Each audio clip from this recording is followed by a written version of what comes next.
Mbah saya itu terkenal wali, yang bapaknya bapak. Itu kalau kesini nyifati Badullah satu. Nur isido mondok gini itu enggak apa-apa. Pondok elek lah, kiaimu wali. Zaman itu bapak itu di kamar kursi ya masih ada kakinya. Saya dulu sering dijak ke sini sama bapak. Jadi mbah saya itu terkenal wali dulu. Jadi mbah saya itu tirakat terus sampai kapundhut itu poso terus. Kebetulan cucunya agak niru. Saya tidak niru itu karena itu Gus Zaki. Memang disuruh tidak niru. Kata mbah saya, kira usah tirakat, wis tak tirakati aku. Gitu. Jadi saya, Mbah Mun juga gitu. Kowe haram tirakat, wis tak tirakati aku. Saya seneng sekali. Tapi tua-tua kok mikir putu. Nah, terus nirakati putuku sopo. Jadi mulai jadi kiai betul Mas Nadif, saya ini sudah mulai mikir putu. Karena saya ini termasuk orang yang kecelok alim yang enggak banyak orang menghormati karena sudah diramal sama mbah-mbah. Di dulu mbah saya Mbah Nur Sam itu kakak saya itu SMP, SMA. Kakak saya yang kedua juga SMP, SMA. Mbah saya itu Mbah Nur Sam itu yang nganterkan bapak ketika mondok sini itu. Yang ikrar karo Badullah wali Mbah Nur Sam itu. Ahli tirakat, ahli puasa. Itu bilang, Nur, anak sing iki aja pondok, aja sekolahno. Sumben sing ngalim ku anak sing iki. Ketika saya hampir tamat SD sama mbah saya Tuban, mbah saya Narukan juga di Sabdo begitu. Singkat cerita saya mondok sarang. Mondok sarang pertama langsung dikenal Mbah Mun, wong anak kiai jadi langsung dikenal. Didoni macam-macam terus jadi wong alim juga ada yang ngelem. Biasa aja untuk dongane sepuh-sepuh. Ya sebenarnya saya agak kecewa ya, saya inginnya kan dianggap prestasi gitu. Ternyata dianggap doanya orang-orang sepuh. Ya, makanya kula niki mriki ya rodok ya syukurlah sama Bang Mutamakin sama semuanya karena tadi kenapa saya harus cerita ini Quran sendiri mengakui bahwa orang soleh itu diantara aturannya adalah dzurriyyatam ba'duha min ba'd.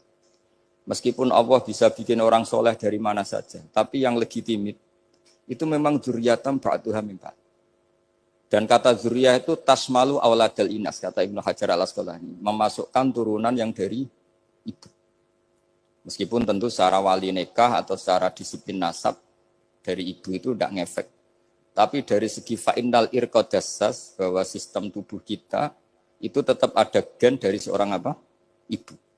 Sehingga banyak ulama tafsir mengatakan dzurriyyah itu tasmalu auladal inas. Dzurriyyah itu memasukkan turunan dari apa? Ibu. Bapak saya itu nasabnya nasab wali. Jadi mbah-mbahnya itu suka tirakat, suka ibu itu nasab kiai. Jadi kalau bapak wiridan itu, kalau istiqomah itu disalahkan sama keluarga ibu. Istiqomah itu salah. Karena ijabu malam yajib, mewajibkan sesuatu yang tidak wajib. Itu masalah secara ilmiah. Mbah Mun itu sering kritik kalau ada pondok kok wajib puasa, wajib merawat itu sering kritik. Itu secara fikih bahaya. Ijabu malam yajib, mewajibkan sesuatu yang tidak wajib. Dan itu kriminal dalam bab fikih.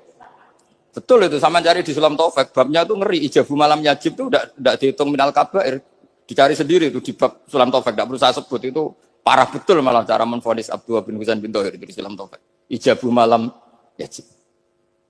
Tapi pondok-pondok yang tirakat tidak kurang dalih niki boten majibaken ngelatih boten majibaken tapi napa. Nah silsilah dari keluarga ibu itu suka ilmu. Sehingga Abdullah bin Mas'ud itu tiap hari itu mensweeping orang yang sering duha. Kalau ada orang duha istiqomah itu disweeping.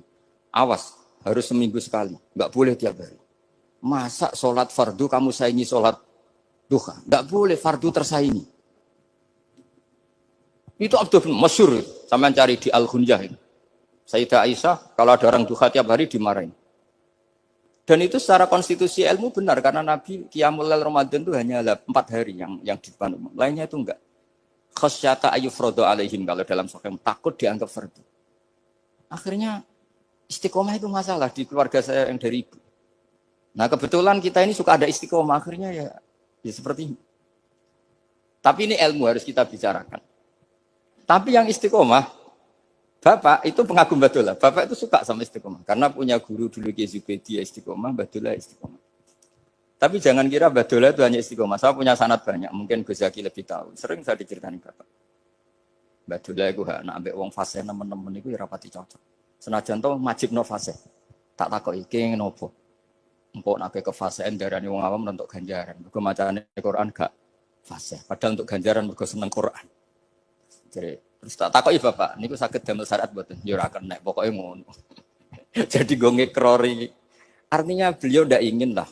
Gara-gara kita terlalu pakem tajwid, kemudian nganggap siapa saja baca Quran salah, kemudian tidak dapat pahala. Bisa saja hamalahum ala ayakra'ul Qur'ana apa mahabbatuhum wa iskuhum wa kada wa kada. Jadi akhirnya saya jadi tahu. Oke, secara makhraj salah, tapi iseknya benar, mahabbahnya benar, brontonya benar.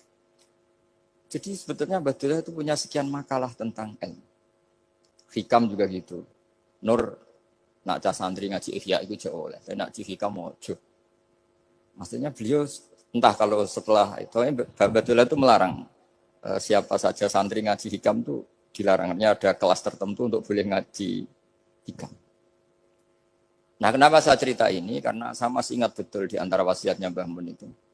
Pirroh sebab apa Fatihah kok ihdinas siratal mustaqim, bukan siratoka tapi siratal ladzina an'amta alaihim. Dawe Mbah Mun fa inna Allaha ta'ala la ya'kul wa la yashrab wa la yanqih wa la kadza wa kadza. Allah itu enggak makan, enggak minum, enggak tidur. Sehingga kita enggak bisa niru Allah.